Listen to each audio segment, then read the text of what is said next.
Bir soat ko'chaga chiqdim, mana qachon chiqdi. Ko'chaga chiqdim, yana bundan ichi loyib ketdi. Men bitamtasi ko'p shashlik qilyapti, shekilli desam yo'q. U chayagan bu, onasini emsam bu. Maskalar o'zinglar bilib, hali koronavirusdan qolib ketgan maskalar уже ham etday maska sotib ekanlar, уже haligini g'alati zaksi mashinalarda yurib qolishdi boshqa. Ashunga men 2 metr taqilgan maskam bor. Ko'p so'ramayman, iPhone 17 orange svetiga barter bor. Shu kerak bo'lsa tashlab beramiz, kelib keta olasiz. Men eplab durra qilib eplab o'xshatib olaman uydan chiqmasdanmi buning. Va ertaga shab 12 bitta daraxt ekib beramiz, o'zim jinniga o'sha o'rtaga chiqib turib, normalni o'pib ketam.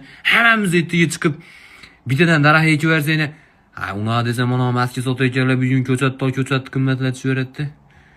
Shu problemani ko'ryapman, kimga to'ngashni bilmayapman. Onasini rosa gapirardim.